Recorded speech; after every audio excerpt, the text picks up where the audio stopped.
Olá, estudantes! Sejam todos bem-vindos ao canal Neurologia. O assunto desse mapa mental é sistema nervoso. Para falar sobre o sistema nervoso, a gente tem que conversar com vocês um pouco sobre a filogenia. O que seria essa filogenia? Filogenia consiste na origem e evolução dos seres vivos, desde as formas mais simples até o aparecimento dos seres vivos mais complexos, quais sejam o ser humano.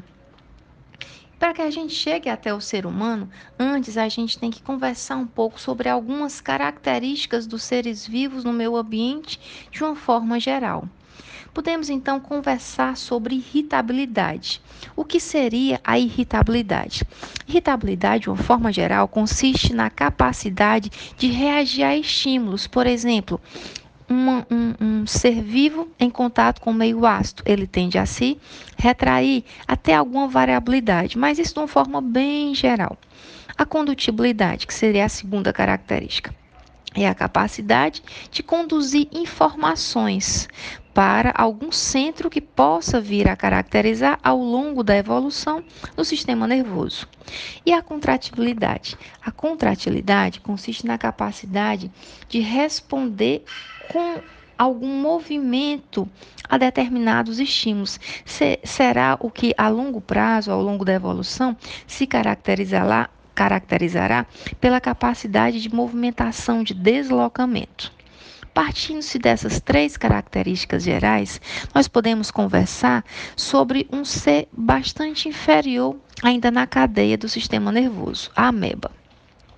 O que falar sobre a ameba, que é característica importante inicial na evolução do sistema nervoso?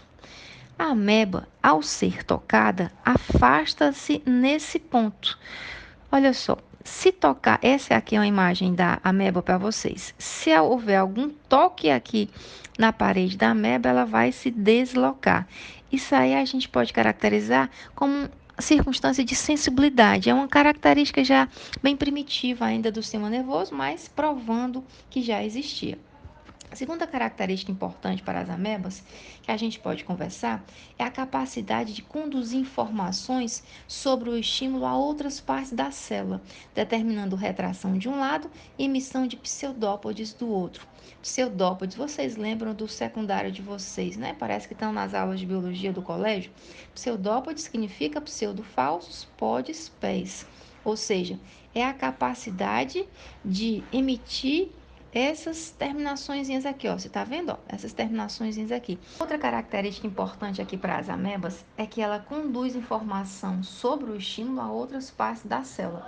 Então, se há uma informação aqui nessa parte inicial, ela sai sendo conduzida aqui para o interior.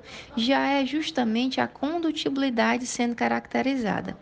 E a outra característica é que há uma determinada retração de um lado e emissão de pseudópodes do outro. Você está vendo aqui, ó, uma retraçãozinha e aqui, ó, um pseudópodes. Mas você está vendo também algumas substânciazinhas no interior dela foram capturadas. Você lembra da fagocitose? Pois então, chega aqui uma substânciazinha, ela emite o pseudópode, tá aqui, ó, um falso pé, pseudo falso podes pé, e aí ela acaba capturando essa substância para o interior dela. Então, isso caracteriza já uma circunstância de um sistema nervoso ainda bem primitivo, mas já presente nesse ser. Outro ser que a gente pode destacar para vocês são as esponjas. As características das esponjas. Parte do citoplasma das esponjas já se especializou para a contração. Ao contrário aqui da ameba, gente, que é só um pseudópodezinho que captura alguma substância externa, aqui não, olha, você já vê uma especialização maior. Aqui existe um deslocamento, como você pôde observar. Aqui já existe uma contração. A contração já é algo mais especializado. Ao longo dos nossos estudos, nós vamos ver isso. Outra parte na superfície desenvolveu mais propriedade de irritabilidade e condutibilidade. Então, dá para se observar as três características, irritabilidade, condutibilidade e contratilidade, nas esponjas, provando que este ser já é mais especializado. Olha, aqui mostra já a presença de uns pré-neurônios já sendo desenvolvidos aqui nessa figura, mostrando as esponjas. Outros que é importante a gente falar são selenterados, dentre os quais a gente pode dar exemplo da água-viva. A água-viva teve seu provável surgimento com os primeiros neurônios e receptores nervosos. Então, aqui é um neurôniozinho já presente nesse selenterado na água-viva. A gente via que antes a gente não tinha exatamente um neurônio pré-existente, apenas assim uma circunstância semelhante, mas que já tinha as três características. Aqui não. Aqui você já pode chamar de neurônio mesmo. Fora os selenterados, nós também podemos estudar sobre os anelídeos e platelmintos. As características importantes desse aqui é que você tem uma centralização do sistema nervoso. Olha só, professora, qual a importância dessa centralização do sistema nervoso? Nós vemos, nós vamos estudar ao longo aqui das nossas conversas, que a centralização do sistema nervoso, dividindo-o em segmentar e suprassegmentar, o suprassegmentar é a parte mais importante. Então, essa centralização vai determinar uma interpretação mais precisa das informações que chegam, portanto, as respostas serão mais especializadas. Então, essa centralização já demonstra uma especialização bem mais determinada nesses seres vivos. Segunda característica importante é que a gente já tem neurônios aferentes e eferentes aparecendo pela primeira vez. Nós vamos conversar um pouco mais sobre isso, mas os neurônios aferentes são aqueles neurônios de sensibilidade. Eles capturam informações no meio, levam aos centros nervosos e esses centros nervosos vão interpretar esses estímulos e vão devolver pelos eferentes a nível de resposta. Outra característica legal que pode ser colocada aqui é a capacidade de contração de dois tipos, intra e intersegmentar. Nesses dois casos aqui, nós vamos ter um neurônio além do aferente e do eferente. É um neurônio de associação, que nós vamos ver mais posteriormente, que ele representa uma evolução bem interessante, porque através desse neurônio de associação, eu posso levar respostas para diferentes áreas. Falando sobre os seres, nós vimos assim então que a ameba é um dos seres que a gente pode falar sobre o sistema nervoso de uma forma mais pregressa, vai evoluindo com as esponjas, com os selenterados, com os anelídeos e platelmintos. Agora vamos conversar um pouquinho sobre uma característica importante nessa evolução do sistema nervoso, que é o reflexo da medula espinhal. O que significa? Nós temos dois tipos de reflexo. Professor, o que é o reflexo? Reflexo é uma atividade de sobrevivência. Por exemplo, você vai passeando pela rua, encontra um prego pontiagudo que vai machucar seu pé. E aí você está de pé descalço, passeando numa boa tarde, vendo uma tarde ensolarada, e aí olha lá para longe ver aquele prego. Logicamente que você não vai caminhar e colocar seu pezinho debaixo do prego. Você vai se desviar do prego.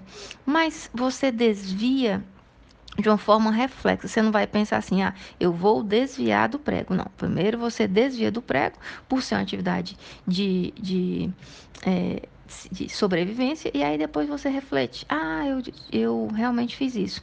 Então, o importante que você destaque aqui o reflexo é de sobrevivência, ou seja, você não pensa para realizá-lo, porque senão não daria tempo.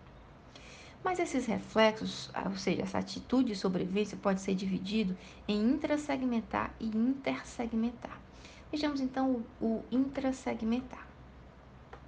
Ele refere-se a uma parte aferente do arco reflexo que se liga à parte aferente no mesmo segmento ou em segmentos adjacentes. O que a gente quer dizer é que tem a informação levada pelo aferente e tem a resposta do eferente. E essa resposta é no mesmo segmento, ou seja, na mesma região ou em regiões próximas. São circunstâncias que acontecem ali pertinho. Um grande exemplo é o reflexo patelar, aquele que eu creio que vocês já conheçam, que o avaliador pega aquele martelinho de reflexo e o mais comum é que ele percuta lá no tendão patelar e aí, sem que seja uma atitude voluntária, você levanta a perna sobre a coxa, fazendo uma extensão então de joelho, de uma forma reflexa. Esse é o reflexo patelar. E o reflexo intersegmentar. Neste caso, o impulso aferente chega à medula em um segmento e a resposta eferente se origina em segmentos distantes. Por exemplo, coçar do cachorro. É muito próprio do ser humano, mas é importante que a gente cite que existe esse reflexo intersegmentar. Agora vamos conversar sobre a evolução do sistema nervoso depois de termos visto sobre a filogenia. como foi de fato essa evolução. Na filogenia a gente já falou um pouco, mas nós falamos aqui dos seres, na sequência dos seres. Agora nós vamos falar do sistema nervoso propriamente dito. Nós conversamos sobre alguns tipos de neurônio. Nós conversamos sobre neurônio aferente, eferente e de associação. Vamos conversar mais especificamente sobre cada um deles. Agora, sobre o neurônio aferente, também conhecido como sensitivo. Nós já dissemos acima que ele conduz impulsos da superfície para o centro. O que é essa superfície, professora? É o meio externo. E o centro é justamente o sistema nervoso central. O cérebro, de uma forma assim mais abrangente. Existe uma tendência de centralização do corpo do neurônio, no neurônio aferente. Essa centralização, olha só, é mais ou menos nesse sentido, a centralização do corpo do neurônio, porque nós temos tipos diferentes de neurônio e a gente pode mostrar para vocês aqui nessa figura. Tá aqui então o neurônio sensorial ou sensitivo, existe dessa característicazinha aqui, olha, o corpo celular dele, o dendrito, o axônio, a centralização. E a função dele é conduzir impulsos do meio para os centros nervosos. O neurônio eferente ou motor. Neste caso, existe uma condução do impulso nervoso ao órgão efetuador, ou seja, ele devolve o estímulo interpretado em nível de resposta. Toda vida que se vir o nome órgão efetuador, você está se referindo a neurônio, algum músculo ou alguma glândula. Órgão efetuador é aquele que realmente responde. O axônio está conduzindo aqui, ó. Está aqui o neurônio, o eferente. O axônio está conduzindo a informação que foi levada por este, interpretada e chegou até este. Ou seja, pode ser que aqui tem um outro neurônio, olha, continua conduzindo essa informação, porque é para órgão mais longe.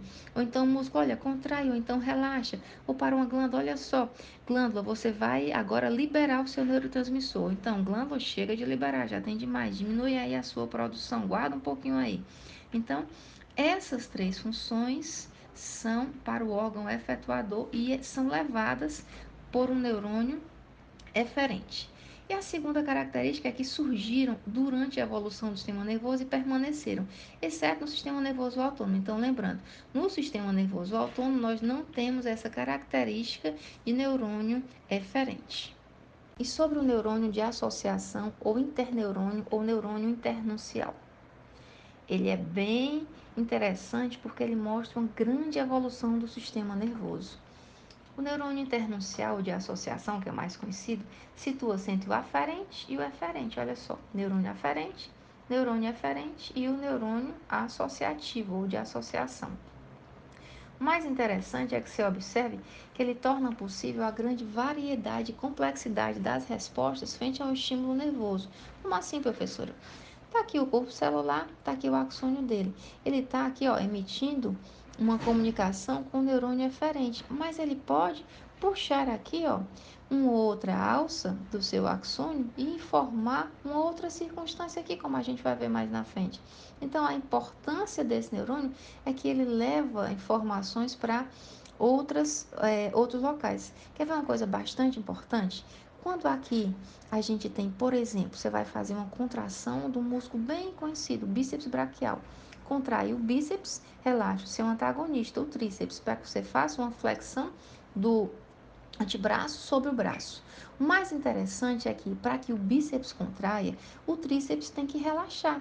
Então, aqui, ó, ei, bíceps, contrai aí, puxa uma alcinha para cá. Ei, tríceps, relaxa aí para que a gente possa realizar esse movimento a contento. Então, função aqui do interneurônio. Outra coisa interessante é o aumento no número de sinapses, como foi colocado, né? Ó, contrai e relaxa, aqui já são 2 ou mais sinapses. E auxílio na formação do encéfalo em funções mentais superiores. Por quê? Porque aqui pode fazer, por exemplo, aqui a sobrevivência, olha, sai aí que tá lá, vem o prego. Aí depois, ó, ei, teve um prego ali, ele teve que fazer isso, viu? Função importante aqui para o encéfalo. Agora vamos para mais uma questãozinha para ver se a gente está afiado. Você pode pensar assim, professora, algumas questões não dizem respeito exatamente ao assunto que a senhora está falando. Duas coisas importantes. Uma delas é que nós estamos fazendo uma revisão. É sempre importante que seja dito que aqui nós estamos fazendo uma revisão com vocês. E a segunda é que meu desejo que vocês aprendam e coloquem em prática em relação a outras estruturas que vocês já estudaram é muito grande. Então, a gente acaba trazendo algumas questões interessantes, mas que dá para você sair com a nossa explicação fica melhor ainda. Então, vamos lá. Questão: no que diz respeito à classificação dos sinais presentes na síndrome do primeiro neurônio motor ou do neurônio motor superior, NMS, vocês vão encontrar o NMI, que é o I de umzinho. Professor, o que é síndrome do neurônio motor superior? Só para antecipar para vocês, ele está relacionado ao neurônio eferente, esse mesmo aqui, ó. Então, ele leva informações para que haja uma contração muscular. Lembra do órgão efetuador aqui? No caso, seria uma musculatura. Então, correlacione a coluna da direita com a coluna da esquerda. Espasticidade. Espasticidade é um aumento do hipertonia espástica, né? Aumento do tônus. Então, existe uma supercontração. Essa supercontração, logicamente, é um sinal positivo. Contrai, contrai, contrai, contrai, de uma forma sindrômica. Depois, essa lentidão da ativação muscular a gente passa, mas ele tem um encurtamento muscular. Esse encurtamento muscular é adaptativo. Como assim, professora? Ora, contrai, contrai, contrai. O outro não está relaxando. Então, deixa essa musculatura encurtada. Para você puxar, inclusive, pode ter lesão. Imagina aquele exemplo que eu falei lá do bíceps e do tríceps. O bíceps está contraindo, mas o tríceps não está relaxando. Então, vai ficar meio que parada aquela musculatura e a longo prazo ela vai encurtar. E aí, como o organismo é bastante sábio, a lentidão da ativação muscular vai ser um sinal negativo. Ó, tá contraindo muito, leva ao encurtamento da musculatura, então ele ativa uma lentidão para a contração. Ei, espasticidade, diminui a tua contração? Feedback negativo. Então, a opção correta é a opção A. 1, 3, 2.